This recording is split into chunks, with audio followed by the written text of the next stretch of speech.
This is Gene Copley, drummer for 3 Days in the Grave, and you're listening to the Lookout Guy, Mike Tobin.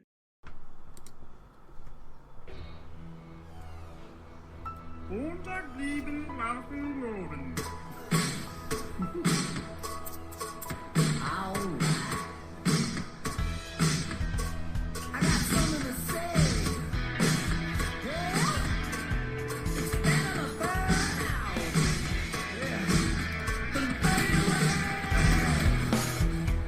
All right, stay tuned, folks. This is Mike Tobin, your Lookout Guy on the Lookout Guy podcast. Stay tuned, 5 p.m. Pacific, 8 p.m. Eastern tonight, August 14th, Saturday, 2021, featuring songs from Ricky Davis, 3 Days in the Grave, and Paul and Jeannie Poulton, as well as an epic breakdown of California Gavin Newsomes' Meltdown on the Lookout Guy.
Well, thank you for joining me on The Lookout Guy. I'm Michael Tobin, your Lookout Guy, and I have got a lot for you on this one.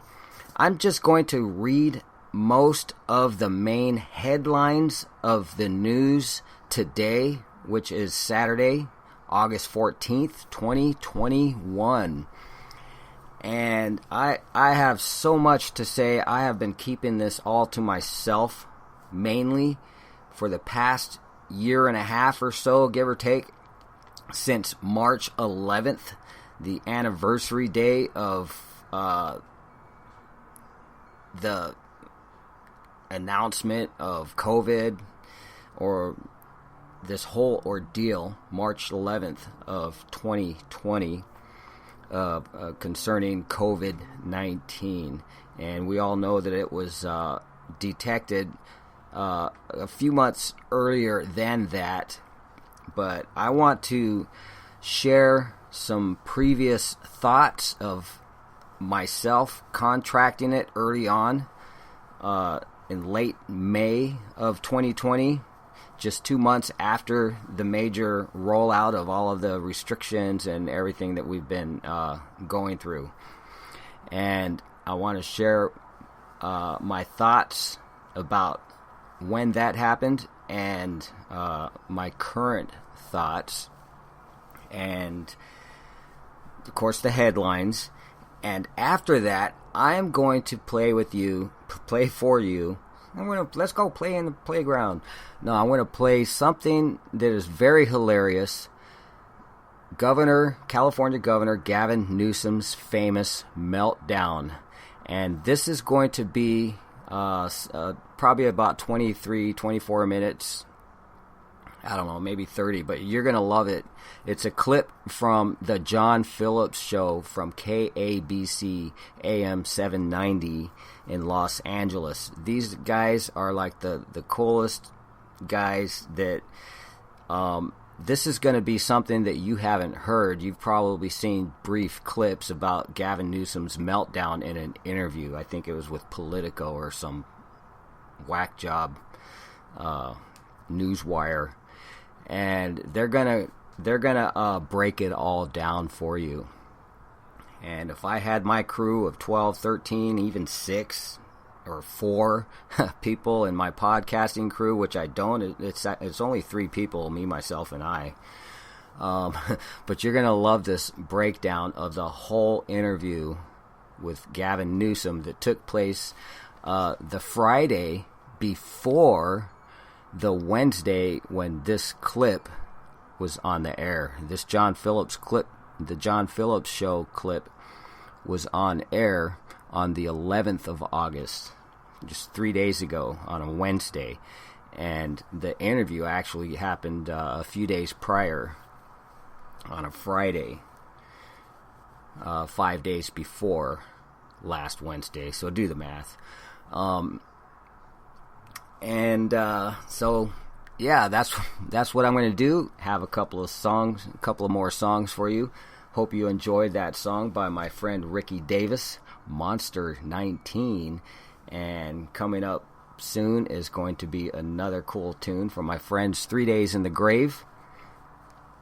The band here in Southern California, which consists of lead vocals, guitar, Robert Tyler, drummer Gene Copley, and bassist Greg Whitstock. And they all do backup vocals as well. And the bassist Greg Whitstock actually does lead in a few songs also.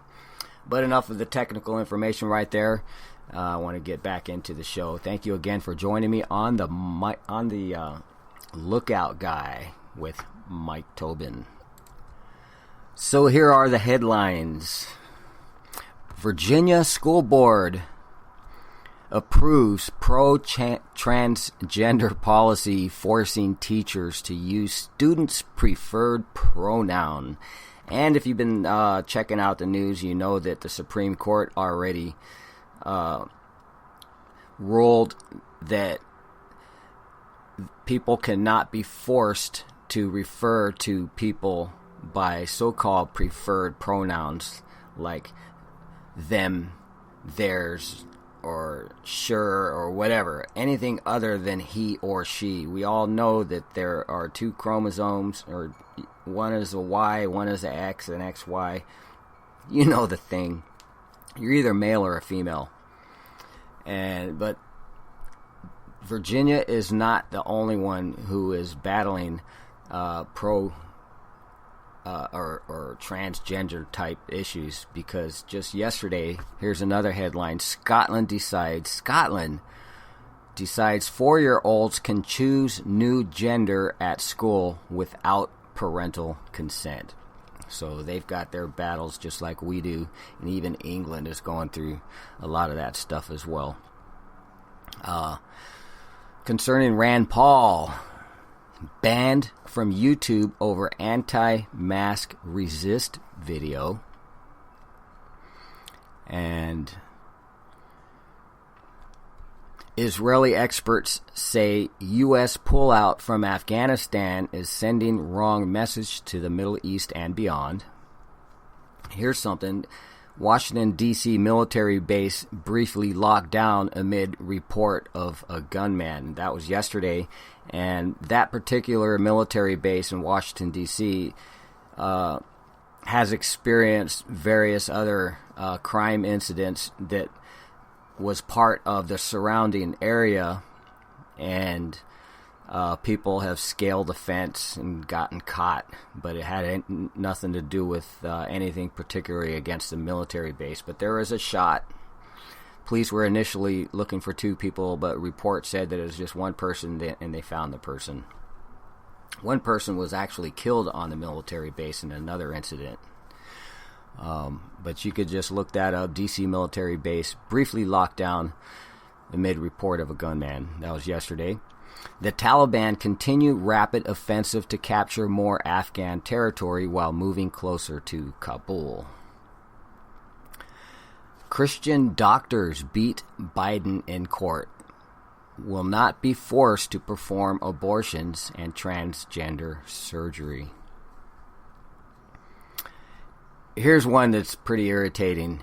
Beth Moore, she's a televangelist. She preaches like a man, and she's one of those preachers that learned the language and learned how to capitalize and exploit people's emotions. And you know how they do it. They learn to raise their voices, their tones, and get to a point and all that other stuff. But Beth Moore begs Christians to stop politicizing virus. She says, our sides are not more important than the lives. And people, please stop coddling to mainstream media narratives and just do your job, preachers. That's kind of a weird thing to expect in certain incidences and certain aspects. And that's from ChristianHeadlines.com. And here's another doozy. Get ready for people to start gnashing their teeth on this one. The most vaccine hesitant group of all are PhDs. And this is an article from Unheard. That's UNHERD.com. The most hesitant are PhDs. Out of 6, the second most hesitant are high school education or less. The third most hesitant, actually high school or more, the third most hesitant is some college. The fourth most hesitant are professionals. The fifth most hesitant have bachelors, and the sixth most hesitant have masters. So that's the most vaccine hesitant group of all, PhDs. And any more headlines here? Oh yeah, in Texas, you remember the Democrats who had their little beer party on the plane, maskless and all that stuff. They ran away from Texas to go to fanfare from Democrats in Washington D.C. They flew from Texas to watch, and they actually became a super spreader group in Washington D.C. Other people have contracted COVID because of them. The D.C. As part of a stunt, the one of a few stunts to avoid being present in the Texas State House of Representatives to vote on voting laws. Well, the Democrats they call runaway rats got served arrest warrants, verbal arrest warrants in their offices as Texas Senate passes voter integrity bill. So they all were required by law to attend. So Texas got it done, and you can't tell me that there aren't common sense ways to take care of everything. But sadly here in California for too long, as so many have cut and run, it's always a scam or nothing in our politics, as well as many other states. Texas doesn't mess around, right? And something that I've been pointing out for the past several years, the wicked are always entrapped by their own schemes. So California, get busy. Here's a quote: "The best way out is always through." And that is from Robert Frost. So now I am going to reminisce a bit. I had to go back in my timeline on social media and find a post from May 30th, 2020 regarding a post from 2 days before that. And May 31st was actually Memorial Day. But here is a reminisce about my own bout with COVID-19. And after this, I'm going to share my current thoughts. If I could stay on topic. So, from May 30th, 2020, a post I had posted from 2 days ago, May 28th, 2020, that Facebook had deleted. Some fact check says the vascular part isn't true, but I'm sharing it anyways. That may explain why aspirin helped tremendously when I was sick all last week up until Memorial Day. And that, again, is from 2020, a year and 5 months ago. And I stayed home with body ache, chills, and headache mainly. And the doctor told me to come in if it gets worse and tell them that I have COVID-19. And that's based on everything that I explained to the doctors what I was going through. And something else is my toes were numb and my fingertips were numb periodically days or weeks prior, a short time prior to me actually getting that sick. And numbness in toes and fingers I've never experienced before, but evidently that is one of the various symptoms of COVID-19. So, and that's why they prescribed amoxicillin and sinusitis meds, but I didn't accept them. I was not about to go and get checked in the hospital. Unfortunately, the online questionnaire was enough for doctor's note for my work, though. I ended up staying a weekend, a whole work week, and then the following weekend and a Monday, which was Memorial Day. So my urine was pretty cloudy also from wearing masks. And it was clearing up at the time. But ever since that we've been masking, I have not had totally clear urine, and that's because of oxygen deprivation. But at my work, I work with food, so we have to wear masks. So going forward, I knew I had an oxygen issue, and I'm still going to go on a 9.5 water pH regimen, and which I did for about a week. I'm a firm believer that between the Lord and my body, our bodies have a way of telling us what it needs. But I may take them up on the amoxicillin because it's not a viral medicine. And I ended up not having to take that medicine. I tried taking ibuprofen, which always works with the flu and a cold. It didn't do a thing. Cold medicine, flu medicine, it didn't do a thing. It was weird. So I was mostly going on instinct. But going forward, Italy has allegedly discovered COVID is not a virus, but it is a bacterium. It clots the blood and reduces the oxygen saturation from dispersing throughout the body. They went against the World Health Organization's, quote, law that no bodies be autopsied. Well, Italy autopsied the bodies. When Italian Ministry of Health ordered many autopsies, they found the blood was clotted in all of the patient's veins. All. All means all. They immediately started using aspirin, 100 milligrams, and a coagulant medication, and have had immense success. 14,000 people were released from the hospital as healthy and COVID-free.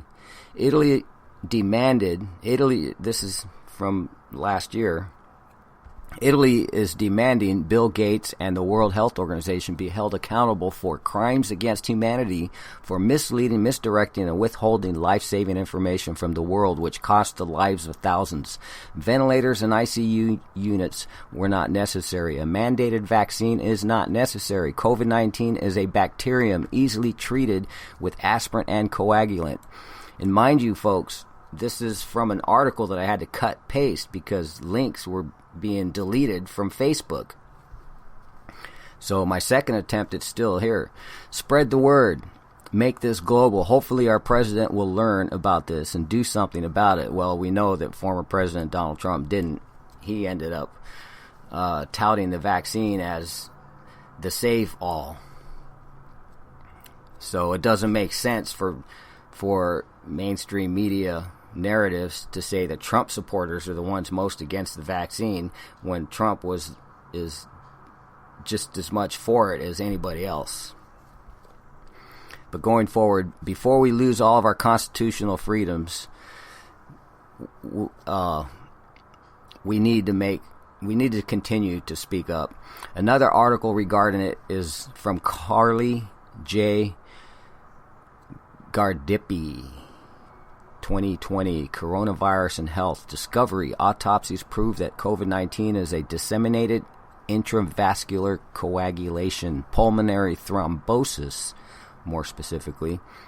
And this is an article that was posted by Chinon Yerem Emanuela.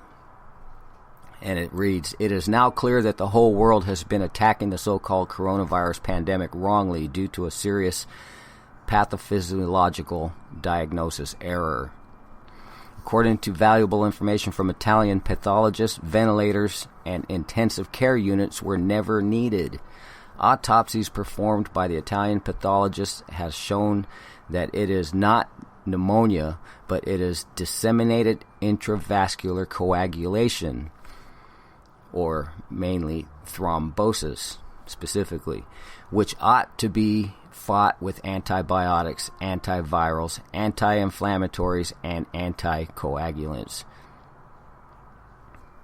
So I wrote in concluding this on May 30th of 2020, if this is true for all cases, that means the whole world is about to resolve this novel pandemic earlier than expected.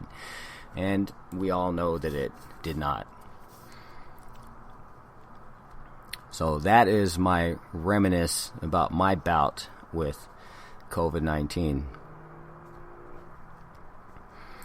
And in the comments, I wrote a few other things. Let's see. A friend of mine told me that the cities are looking at the funding they received to mark as COVID-19 corruption at its worst. They have instilled fear for a reason, control, but I do believe God has allowed this for us to wake up and see that our life is not our own, but to allow Him to take the wheel and drive. And she says to share and pray, be fearless, for this is just preparing us to what is to come.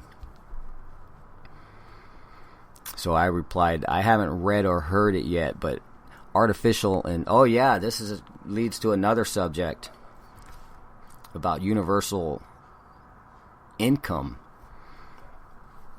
And I haven't done anything specific about universal income either, but at least I'm getting my thoughts on COVID-19 put together right now.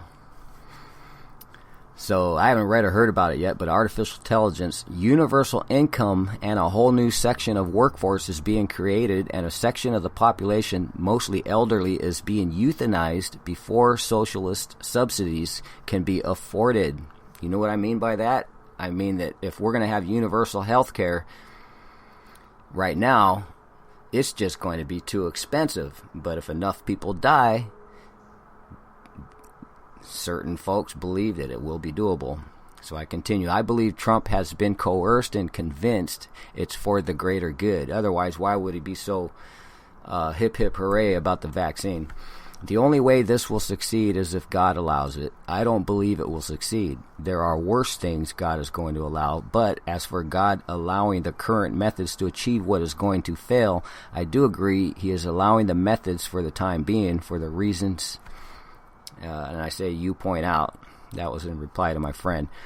And since my friend mentioned it, that is why I'm saying this. Otherwise, I'm done with offering some things because everybody seems to know everything already. And that's kind of a blanket statement. And I said, you are right, but I just wanted to add a couple more things. Yeah, that was for my own reminder about universal income and universal health care. So those were my thoughts from May 30th of 2020. And that was actually 2 months after I went and researched the timeline of COVID-19.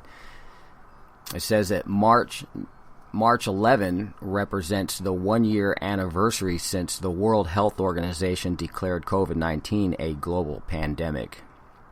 And shortly after, former President Donald Trump had declared a national emergency. So why? That's my birthday. What is it about my birthday that strange things happen? Another strange thing that happened was in 2011 on my birthday, March 11, 2011, was the Fukushima nuclear disaster that resulted from the famous earthquake that happened in Japan, the eastern coast of Japan. And the earthquake actually caused tsunami effects on the west coast of the United States. Minor, but depending on how north you are in the northwestern United States, ships were toppled over. And further down here in Southern California, literally it was a 6-inch wave, which was a tsunami. Interesting. I was there to see it in Carlsbad, California. But another thing, I believe it might have been 2 years after, which was being referred to as Spain's 9/11. There was train explosions and killings. So just do a web search about Spain. But that happened on March 11th also. So now my current thoughts on COVID-19 from just yesterday. I wrote, when will people learn that it doesn't pay to be the first crowd? So much FOMO, F-O-M-O, fear of missing out. Evidently, PhDs are the least likely, and I referenced that at the beginning of this podcast. PhDs are the least likely to get the death shot. Let the gnashing of teeth begin. We're either going to see the biggest death rate in centuries, according to some, within the next few years in world population due to evil rulers and biological genocide, or the biggest miracles among the biggest miracles in history as God protects the innocent. There's so many reasons why people have chosen to get a vaccine. And I'm not going to get into that because that just requires way too much time to talk about. And I'll never be able to stick to point with something like that, at least not of yet. So, what about the deaths as a result of the COVID-19 vaccine? I actually wrote, there already have been, but everything you read, for or against, has holes in it. one of the only reasons I can see to justify getting a shot is because of the quote right to try, which is why it's been approved, but not fully by the FDA. The FDA refuses to fully approve it because it hasn't fully passed the vetting or testing process. Plus, over the years, a bunch of vaccines were discontinued for merely hundreds of adverse reactions or deaths, while the VAERS, that's a verification organization, has reports of thousands of deaths. It makes little sense, especially when government is more concerned about banning, control, and regulation than they are for anybody but their own selves. So even this article from medium.com, it is underreporting and post-vaccine deaths. You could look that up. This article mentions the purpose of the article at the bottom of the article, which is basically to prove one side over the other, which is the purpose of everything you read about it. But it isn't hard to realize there's only one reason for the shot. That is control. It's not even a real vaccine in the literal term, but the damage is already done. And to answer anybody's question about what about the deaths, I think there will be a way more, and is way more, there'll be way more deaths reported. And already, according to many, the death rate is already underreported. So I also point out that it's nonsense that Trump supporters are against the vaccine, because Trump is 100% for the shots. He's the one who used the quote right to try concept, and Trump supporters were all for it at the time. And if I hadn't contracted COVID-19 back around May of 2020, just before Memorial Day, maybe I would have got the vaccine by now, because you don't want to catch it or gamble having a minor experience versus a hard, severe, or a fatal case. And I have a personal friend who nearly died. I've known him for around 15 years. He had a really critical experience. So there are some rational ideas other than regulating vaccines. If we all were given several quick test kits per month to test once per week, that would eliminate forced compliance. But that's just something that makes sense. And we all know that government isn't into things that make sense. If there's control involved in it, they're for it. So that's all I'm going to say about that. And now, before getting into California Governor Newsome's rant, and a reminder, hey, I think of that Yes song. One down, one to go, another town, one more show. Two down, da da da da da da da. That's what I think of because of the governor of New York. 14 days until he's gone, and that's as of a couple days ago. But the New York governor is resigning for all of his misdeeds. So one down, and how many more to go? And I think Governor Gavin Newsomes of California, his rant is a result that he knows that he is about to be gone. But you're going to love this total breakdown of his insane interview. But first, I want to play a song from my friends 3 Days in the Grave, Gold Can't Buy.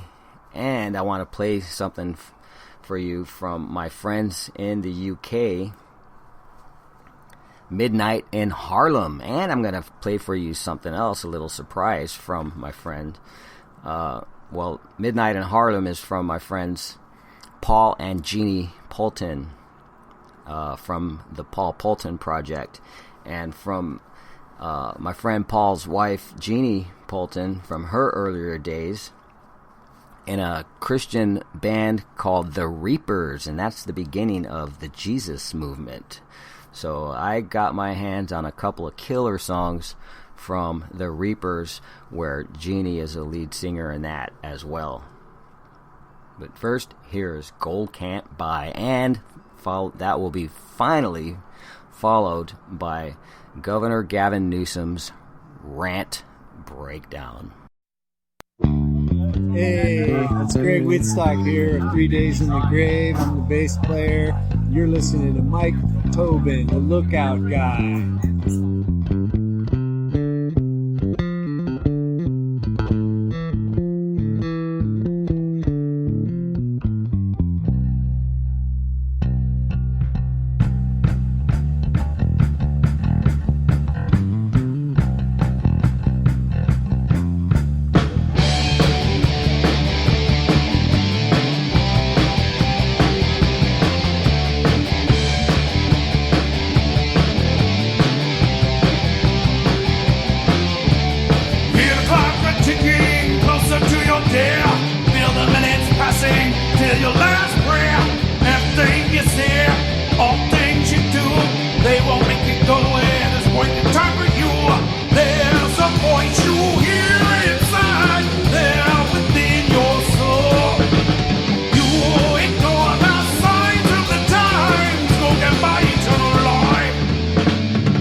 All right, that was my friend's 3 Days in the Grave. And now, as promised, what you've been waiting for, the John Phillips Show, complete breakdown of California Governor Gavin Newsome's Meltdown, which will be followed by some killer music from my friends in the UK, Paul and Jeannie Poulton.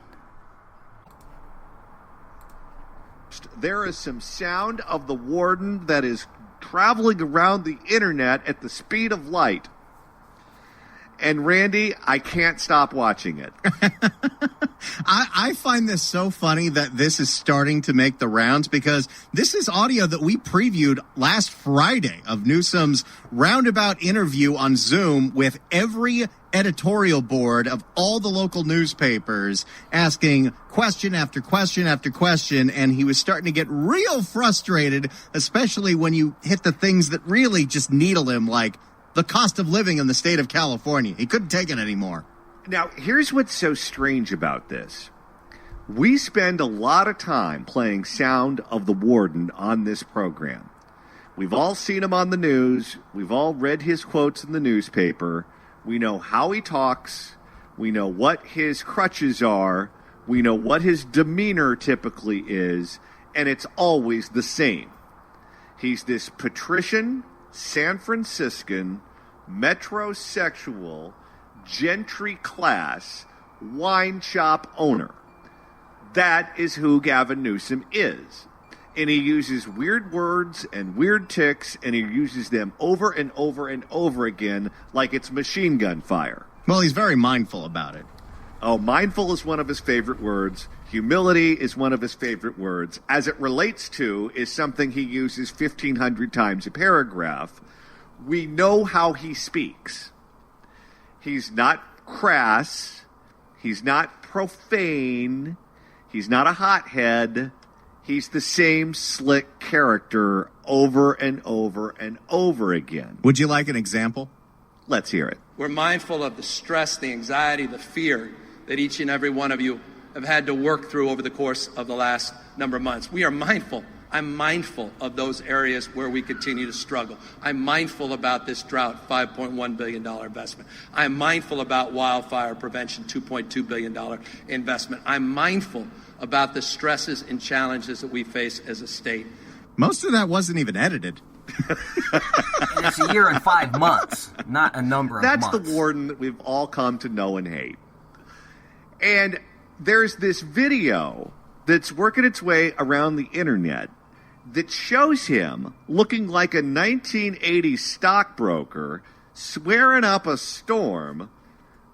I don't know if we're going to continue to call him the warden, or we're going to have to start calling him Andrew Dice Newsom.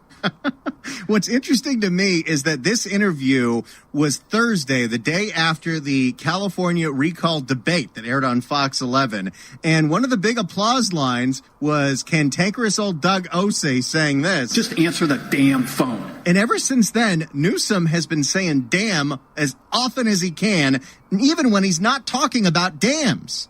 Okay, so in this 6-minute and 30-second interview, Newsom used the word damn 9 times. Again, not in the context of what they have in Oroville Dam. And he slammed his desk with his hand or fist a grand total of 59 times, according to our pal Katie Grimes at the California Globe. So he was swearing right and left. He was pounding his fist on the table right and left. He looked disheveled. He looked angry. He looked agitated. And to be perfectly honest with you, Randy, he looked like he was on drugs. I will defend him a little bit. He looked the way a lot of people look when they're on hour 10 of a nonstop Zoom call. Well, whatever it was strange. We have the sound for you. Let's go ahead and play it. This was the initial question that led to the unraveling. Governor, California has the nation's highest housing costs, highest gasoline prices, and highest utilities. Wage growth has been spectacular in the Silicon Valley, but not so much for areas along the coast and in some inland areas. In a very real sense, the California dream is more like a mirage for people grinding it out day after day. How do you make the case that you, as governor, can deliver the California dream to all Californians. Okay, stop the tape here for a second. So he's sitting there. The camera is on him. The camera is not on the reporter asking the question. He's moving around in his seat. He's fidgety. He's visibly agitated. He's looking like he's about ready to explode. Back to the tape. Well, let's talk about what we also are number one in, Stephanie. And guys, forgive me. I know I'm a little pointed today, but I've been taking a lot from a few folks for a lot of months. So it's nice to be able to express myself, too. He's already mad. Well, when he said you folks, he was getting ready to say something else. Did you notice that? Can we rewind the tape there? It may have been starting with an F, but it wasn't folks. And guys, forgive me. I know I'm a little pointed today, but I've been taking a lot from a few folks.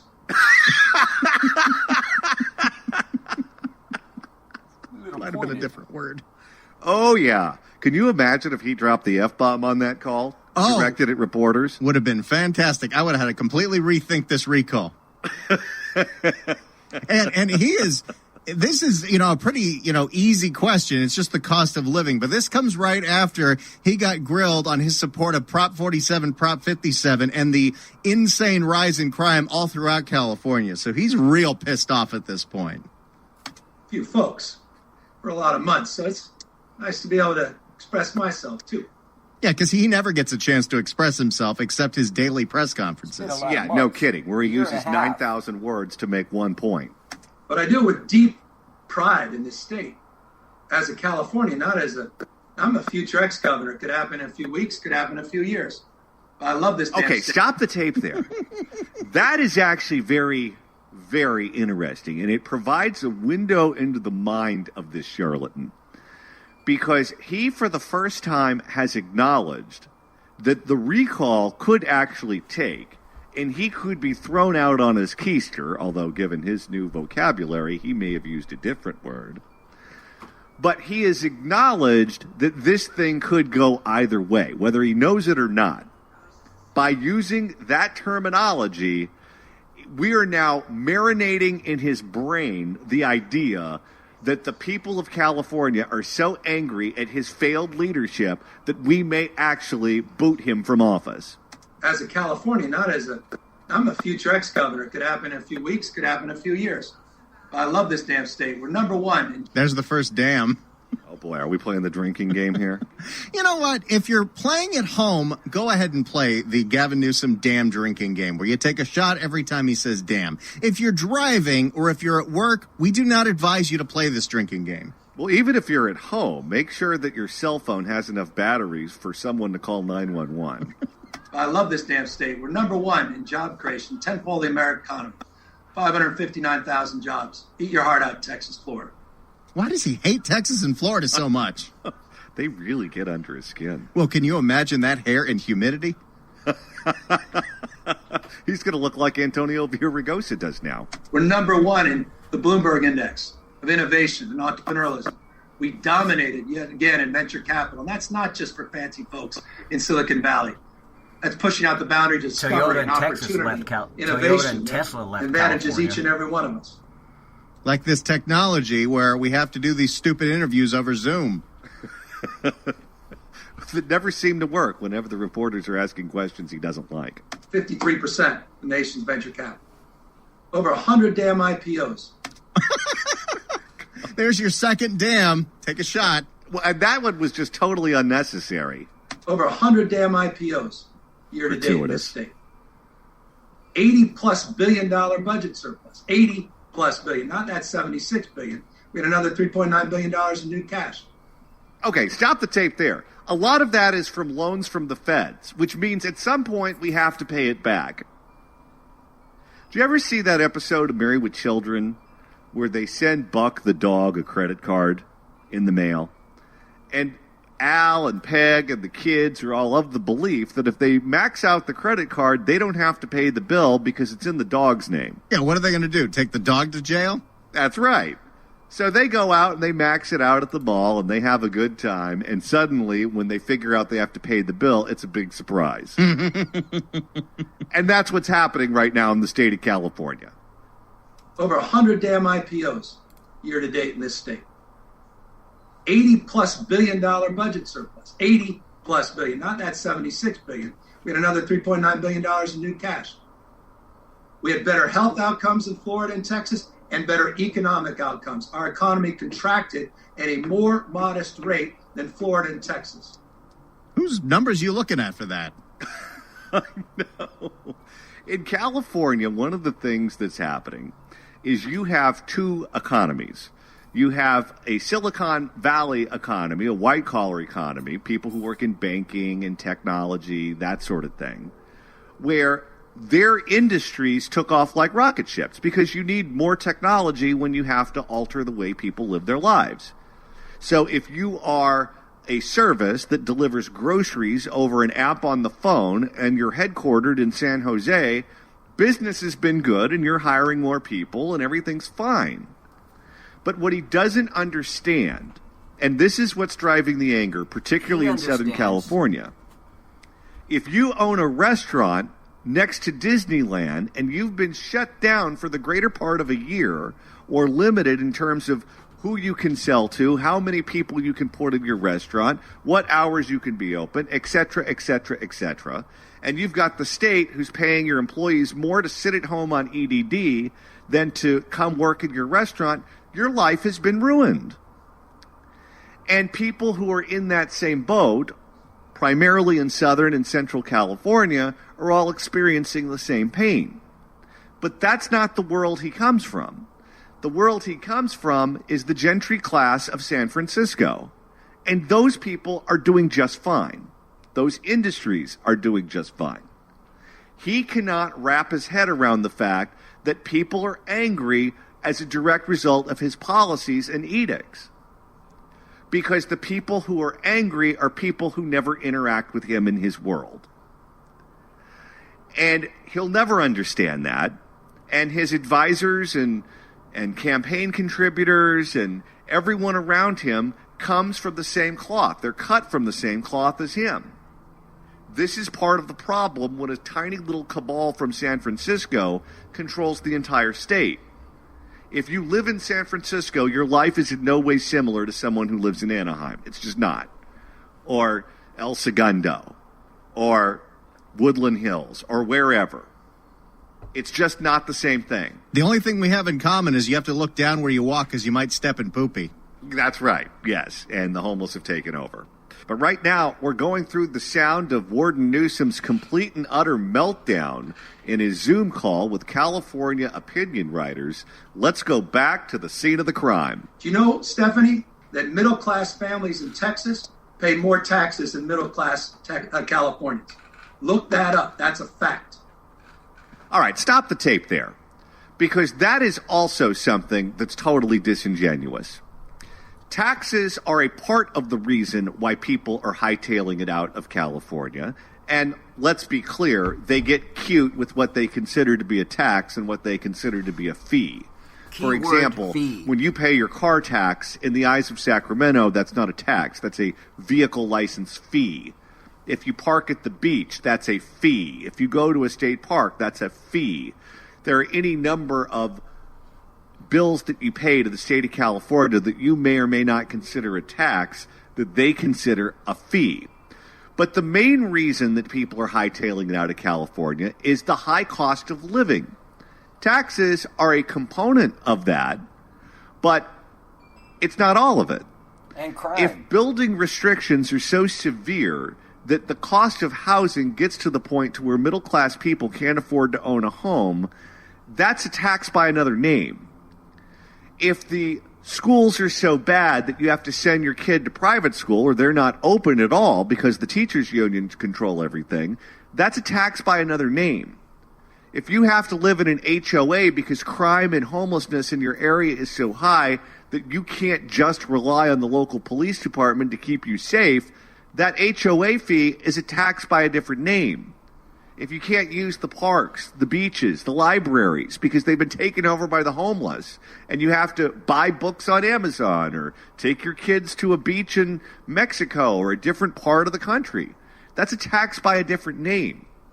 And Newsom doesn't understand how destroying the quality of life in California is costing people money straight out of their checkbook, because he comes from a world where they have enough money where they don't care. Can you imagine living in that neighborhood near Market Street in San Francisco where the Walgreens got robbed so many times they're not even restocking it? Where the hell are you supposed to buy your toothpaste? Where are you supposed to get your Slim Jims? But that's not his concern. If you have a problem with that, then you need to check your privilege. But from his point of view, you're getting a good deal from the tax man in the state of California. And he's angry about it for some reason. All right, right now, we're going through the bonkers sound from the warden's interview with California opinion writers, where he lost his cool, pounded the table, and swore a whole lot. Let's go back to the tape. Do you know, Stephanie, that middle-class families in Texas pay more taxes than middle-class Californians? Look that up. That's a fact. I don't know why that doesn't get more damn attention. There's another damn. That's the third one. How many shots is it safe to take in an hour? Well, if you trust the DMV, not many. I don't know why that doesn't get more damn attention. Because I care about working folks. He sure does. That's and he's swearing a lot to prove it. I'm also proud of the fact that this state has almost tripled its earned income tax credit to allow working families to keep more what they're earning. I'm proud of the fact that 3/4 of tax filers are getting a tax rebate, the largest in American history, $12 billion. I'm proud of the fact that small businesses are getting $4 billion in grants, not loans. Oh, and all the wineries got shut down except for his. I'm proud of the fact we're paying 100% of back rent. Okay, stop the tape here for a second. If you hear the slapping in the background, one of the reporters is not watching the Jerry Sandusky trial. It's Newsom slapping the table or pounding the table. 100% going back to April of last year, 100% through September 30th this year, 100% of your back utilities and back water bills, because you're right, those bills have stacked up. I wonder if his hand was sore after this. Well, like the Sandusky tapes, this is rhythmic slapping. I'm proud of the fact, you didn't mention it, Stephanie, that most electric bills are lower in the state, even though our per unit costs are higher, which you're right to note. But you didn't mention the bills, which are lower because of our energy efficiency and our low carbon green growth plans. I'm proud of the fact we actually have a housing policy and homeless policy for the first time in decades. And we have. Okay, wait a minute. We have a policy for the first time in decades, and this is what it produces? You know, having plans, I'm sure, is a great thing. And forward thinking is always encouraged. But if your plans are producing this, it's time for new plans. Because I've lived here my entire life, and at no point in time has the homeless crisis been as bad as it is today under Gavin Newsom's watch. Can we go back to when they were ignoring the problem? Yeah, maybe that's what we should do. Just pretend like it doesn't exist and see what happens. I'm proud of the fact we actually have a housing policy and homeless policy for the first time in decades. And we have the back of working families, and we're focused on workforce housing in the middle class. I'm proud of the fact that poverty was declining consistently before the pandemic. Not a lot of headlines about that. And let me close on this, because this is important. Because we don't talk enough about blue-collar jobs. You referenced it. You look at the next top 10 states. I know you're going to PolitiFact this, and I know you're going to find something and going to run with it. And I'll look forward to seeing what I screwed up. It's all top of my damn head. Okay. Who PolitiFacts? It's hard to pay attention to what he's saying because the slapping is so distracting. However, it's interesting that he thinks the media in California is out to get him. I know you're going to fact check these stats I'm about to give you, but hey, they're off the top of my damn head. This is how delusional this damn guy is. He thinks the LA Times is out to get him? He thinks that woman with the short hair on Spectrum is out to get him. You need to take point of this observation that John Phillips is about to point out. Okay. It's hard to pay attention to what he's saying because the slapping is so distracting. However, it's interesting that he thinks the media in California is out to get him. I know you're going to fact check these stats I'm about to give you, but hey, they're off the top of my damn head. This is how delusional this damn guy is. He thinks the LA Times is out to get him. He thinks that woman with the short hair on Spectrum is out to get him. He thinks the San Francisco Chronicle is out to get him. You know, the definition of paranoia is seeing things that aren't there and people who are following you who aren't following you. That's it. This guy is paranoid. You look at the next top 10 states. I know you're going to PolitiFact this, and I know you're going to find something and you're going to run with it, and I'll look forward to seeing what I screwed up. This is all at the top of my damn head. Did you catch that point? He thinks the very people who are following him are not following him. This has to do with my point earlier in the show that the wicked are entrapped in their own devices, and not only that, but they often have, in the biblical times, they have turned on each other and destroyed each other many times. So we're about to see the Democrat Party in California turn on each other, and they already have in many cases. But let's go back to John Phillips and his co-host. So I'll stipulate that. But I think you look at the next 10 states, the next highest 10 manufacturing states, blue collar, American, backbone, factory states. The last 5 years, our GDP growth is 13% in factory growth. No one comes close. Blue collar, middle class jobs, California, dominating all those other damn states. Dominating those darn states. I care about ag like the best of them. Man, Tad Garth, I've been in back. I did a $6 billion signing. Oh, wait a minute. He's mixing it up now. He's mixing his dams with hells. Well, we didn't really put that in the drinking game rules. You know what? For dams, it's take a shot. For hells, it's drop that shot into an energy drink. So this is kind of like the difference between chance and community chest when you're playing Monopoly. Hell, I did a $6 billion signing ceremony in Nunez's back damn district.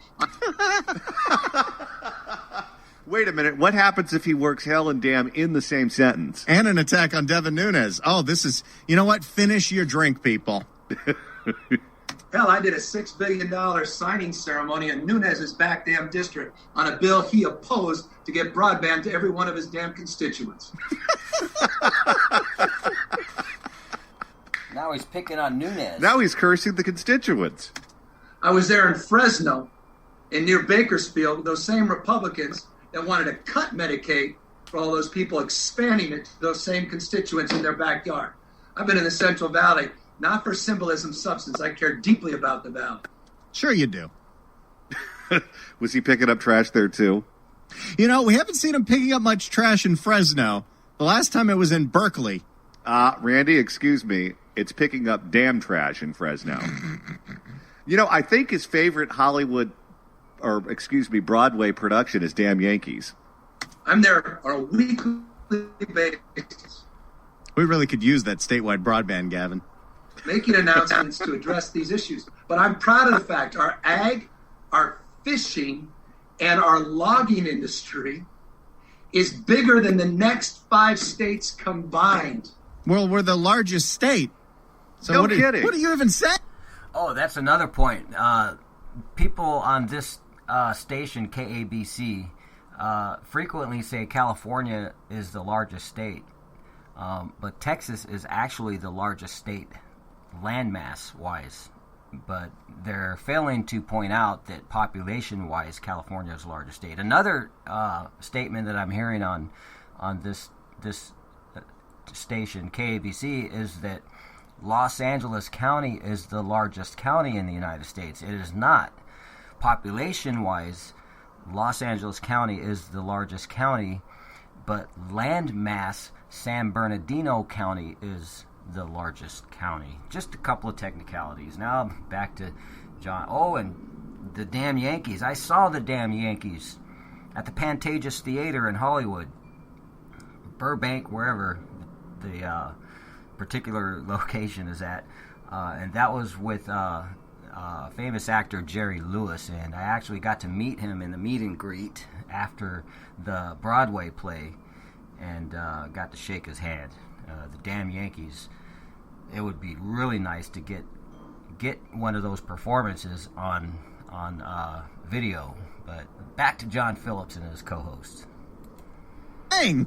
Woohoo! We're beating Rhode Island. That's California. It's not, Stephanie, just Silicon Valley. It's that and Silicon Valley. This is not, we're number one in all those categories. It'd be damn nice if our homegrown teams start focusing on what's right. What? Okay, wait a minute.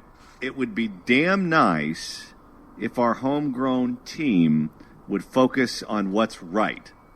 Do I have that correct? That is Gavinese for, you local reporters should be talking about what a great job I'm doing. So he can go on The View and get more praise from Sonny Hostin. It'd be damn nice if our homegrown teams start focusing on what's right.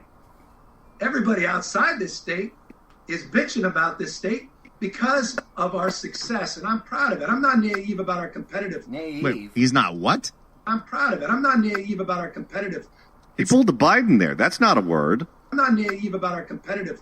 Gavin, it's naive. I'm not naive about our competitive. Naive? I'm not Is that what he naive about said? our competitive. I'm not naive about our competitive liabilities, and that's why we're trying to address them. But I also think there's a lot to be proud of in this American dream, of which there's only one state with its own, and that's the California dream. Forgive me, Stephanie, I think it's still alive and well. All right. Now, what he did here is a very interesting thing, particularly. He's been smoking too much of that homegrown. That's what he did there. At the end, besides all the swearing and the irritation and everything that went along with that. Those damn constituents of Devin damn Nunes. I was in his damn backyard. What he's expressing is he's expressing the frustration that politicians in one party rule express whenever their power is threatened. They believe that everyone around them is there to make them succeed and help them succeed.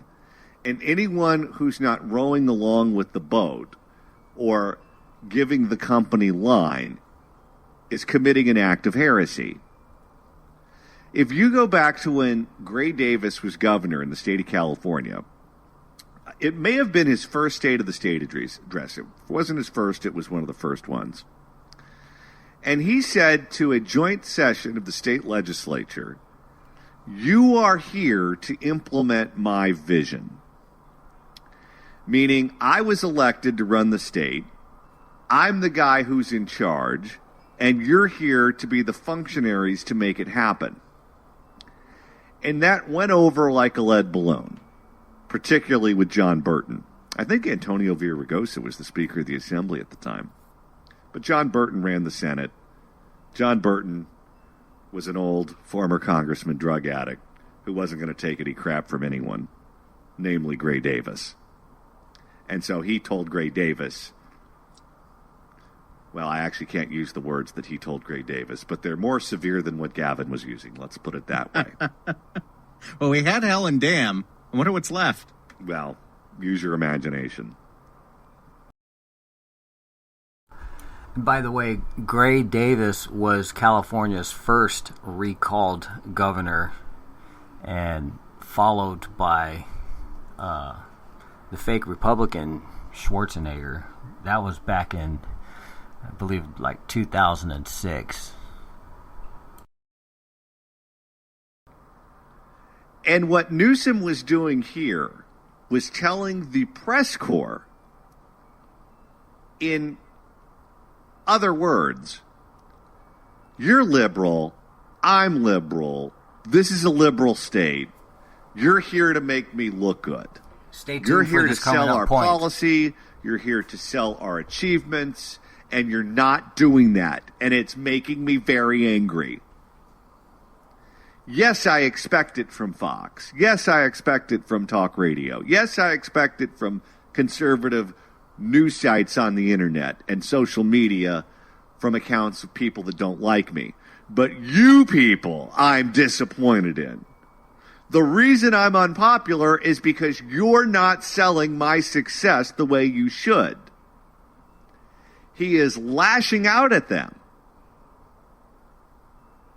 He is treating the California press corps the same way that baseball owners or football owners or basketball owners or hockey team owners treat their home television and radio stations. Have you ever noticed that if a particular team plays on a particular station, that the talk show hosts don't criticize the team in as strong a terms as the other stations? Yes. I am well aware that for many years, KFI was the only station not making fun of the Chargers. That's how it works. Hey, I got a Charger shirt on right now. We had the Dodgers when the McCourts were going through a divorce. You just kind of know you avoid that subject. That's just the way it works. But he's treating the entire California press corps like he's the baseball team, and you're not supposed to speak ill of the baseball team because they're broadcast on your network. He even sounded like a team owner when he said this. It'd be damn nice if our homegrown teams start focusing on what's right. That's exactly what it is. Oh boy, I can't wait to ask Carla Marinucci all about that. Carla Marinucci from Politico joins us at the top of the hour, and Tammy Bruce joins us to talk politics at 2 o'clock. Right now, we're going through the governor's temper tantrum that he had on a Zoom call with California opinion writers. And you know, Randy, I've been thinking about this. I'm an opinion writer in California for a big newspaper. Why wasn't I invited on this Zoom call? You know, I don't think any Southern California media was on this. It was a lot of Central Valley and San Francisco papers, but the LA Times wasn't there. The Redlands Daily Fax wasn't there. And I could represent the Redlands Daily Fax because my column appears in that newspaper. I feel like he owes you an interview. One-on-one. How's that? He can say any curse words he wants. Well, not on the radio station. No, that'll just be for print. You may get carpal tunnel from punching that dump button if he comes to us with that potty mouth. So the clip that that's going viral now that we just played, that 6-minute interview, that was the second to last question in this series of questions from opinion editors from all these statewide newspapers, except Southern California News Group, apparently. And the question was pretty softball. It was, cost of living. What really had set him off was a few minutes before, question about crime and his support of Prop 47. And this is where all the dams in hell started. Would you like to hear some of it? Oh, absolutely. I am not one of those people that think you can smash someone's window or knock over some grandma and somehow have a slap on the wrist. I don't buy that. Except when it happens to Barbara Boxer.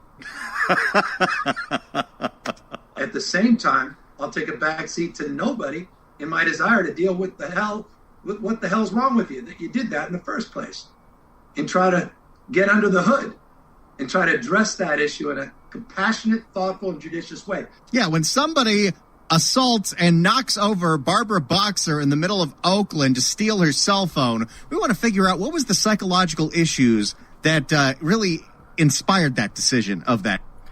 By the way, Barbara Boxer is a former senator other than Dianne Feinstein of California. Following Barbara Boxer's the next senator was Kamala Harris, now Vice President of the United States. And a week or so ago, Barbara Boxer, I guess she got mugged out in public. An assailant. Yeah, let's pop the hood and see how those pistons fire. But I believe in accountability as well. And so I'm not throwing up my hands, and I don't think most folks in the reform movement are either. And I totally reject that people can't do anything about retail theft. I mean, I didn't go to law school. I wasn't smart enough to go to law school. That's obvious. Well, hey, Villaraigosa was smart enough to go to law school. He just wasn't smart enough to pass the bar. I couldn't pass the LSAT, but I can read the penal code sections, and forgive me, look them up. 666, Google it right now. Penal code section, forgive me if I'm off, but I think it's 459.5. Those are existing penal code sections. There's probably 4 or 5 others where you can charge people. And a lot of these damn DAs out there, Republican DAs, act like they can't do a damn thing because Prop 47. Well, wait a minute. You look at areas in California that have the worst problems right now with shoplifting and with theft and with crime. San Francisco is at the top of the list. No one's more right-wing than Chesa Boudin. No kidding. And that's also the city where you were the mayor, dude. And a lot of these damn DAs out there, Republican DAs, act like they can't do a damn thing because Prop 47. That's not true. Read the penal code sections. They're using many of them from some god-awful excuse. I think there's a little bit of, all I'm suggesting, I get they don't like 57, Governor Brown's reform. They don't like Prop 47, the states and the voters' reform. Okay, stop that tape there for a second. Jerry Brown is not traveling up and down the state campaigning on his behalf, on Newsom's behalf. Newsom's top strategist, Gary South, or one of his strategists, came out on Twitter the other day and said that Jerry Brown is only out for Jerry Brown. Jerry Brown is not going to lift a finger to help Gavin Newsom. And he recognizes that Prop 57 is not popular with large numbers of people in California. So what does he do when he wants to separate himself with something that's not popular? He connects it to Jerry Brown. 57, Governor Brown's reform. They don't like Prop 47, the states and the voters' reform. Prop 36, the state and the voters' reforms. But there's a lot more tools in the toolkit than I think than some of these people are leading you to believe. And I think we have some responsibility, members of the press and those in positions like mine, to start raising that awareness as well and to remind them of the tools they do have to hold people more accountable, not what they don't have, which seems to be the only thing they focus on. All right, there you have it. The governor, hot under the collar, angry, agitated. He thinks that he could get thrown out in this recall election next month. The pressure is getting to him. The heat is being turned up. And we have the Total Recall Hour coming up next. So I hope you've enjoyed this show. I'm Michael Tobin, and you're listening to The Lookout Guy, and I am your Lookout Guy. And now in conclusion, keeping our eyes fixed on Jesus. But folks, for the sake of the cross, don't let the world shut you up. Isaiah chapter 62, verses 6 and 7, it says, I have set watchmen upon thy walls, O Jerusalem, which shall never hold their peace day nor night. Ye that make mention of the Lord, keep not silence, and give him no rest till he establish and till he makes Jerusalem a praise in the earth. This is one of the many instances when you read Scripture in the Old Testament when the writer, in this case Isaiah, and many times King David, they will be quoting the Lord. The Lord is speaking, and in mid-sentence or after the Lord is speaking, then the writer begins to speak. So it begins, God saying, I have set watchmen upon thy walls, O Jerusalem, which shall never hold their peace day or night. And then Isaiah continues, ye that make mention of the Lord, keep not silence, and give other biblical what do you call it? Other biblical text says, "Give the Lord no rest till he establishes and until he makes Jerusalem a praise in the earth." So back to the beginning again in verse 6. "I have set watchmen upon thy walls." This is what my podcast is about. I titled it The Lookout Guy. The Lookout Guy is a watchman. So that is what I do on this podcast. I look out for things that we need to consider. So thank you. Coming up now, as promised, I have Paul and Jeannie Poulton, 2 songs from their prayer album, Say a Little Prayer, and I didn't actually have that one in queue, but I'm going to get it. We have Midnight in Harlem and the song Grand Time. Actually, not the prayer album, but from their Heaven album, the Paul Poulton project. So I have Say a Little Prayer, Midnight in Harlem, Grand Time, and I also have a couple of treats. It's been a long time in me finding it. Paul and Jeannie was very kind to send me a link to their YouTube from Jeannie's days in The Reapers. If you've ever heard of Second Chapter of Acts, a group, they're a lot like them. And this is from The Reapers, a medley, Turn Your Eyes on Jesus, Jesus King of Kings, and Worthy Art Thou. And that is their medley. And another song with Jeannie Poulton as the lead vocals, Emmanuel. So thank you for joining me once again on The Lookout Guy. I am Michael Tobin, your Lookout Guy. And remember, if you want prayer, take this number down. Take this toll-free number down, 1-888-388-2683. That is a 24-hour-a-day, 7-day-a-week prayer line from the Billy Graham Evangelistic Association, where somebody is at the phone waiting for your call for prayer. That number, 1-888-388-2683. Turn your eyes upon Jesus. Look full in his wonderful face, and the things of earth will grow strangely dim in the light of his glory and grace.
and you are listening to Michael Tobin on the Lookout Guy podcast.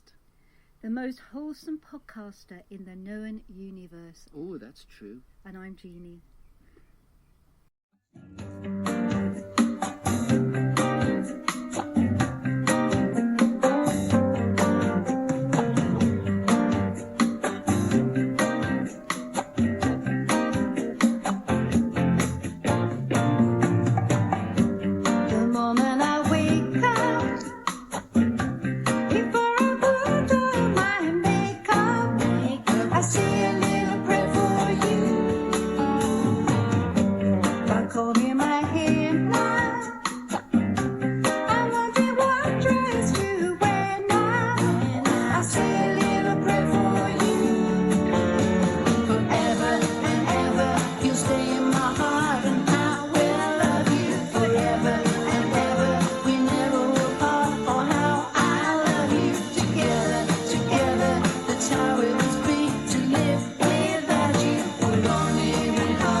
in heaven. We shall have a grand time up in heaven. Have a grand time. Walking with the angels. Sing glory, hallelujah. We shall have a grand time up in heaven. Have a grand time.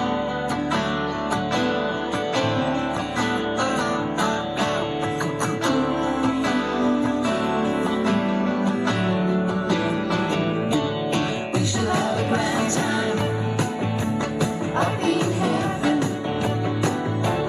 We shall have a grand time up in heaven. Have a grand time. Walking with the angels. Sing glory, hallelujah. We shall have a grand time up in heaven. Have a grand time.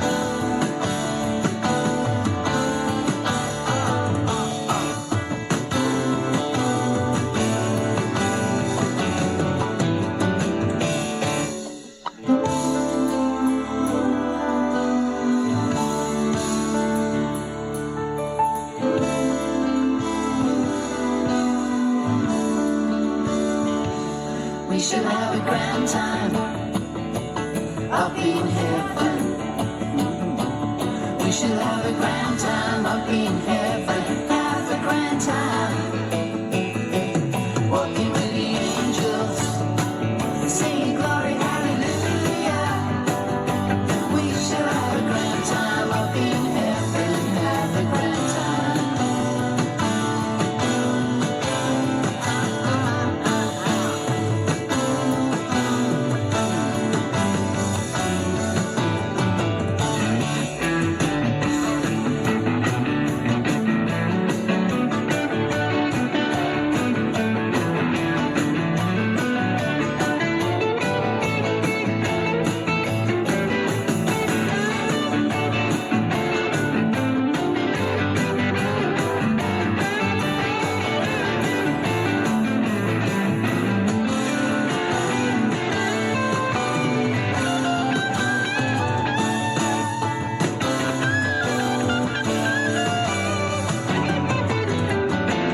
Now we shall have a grand time up in heaven.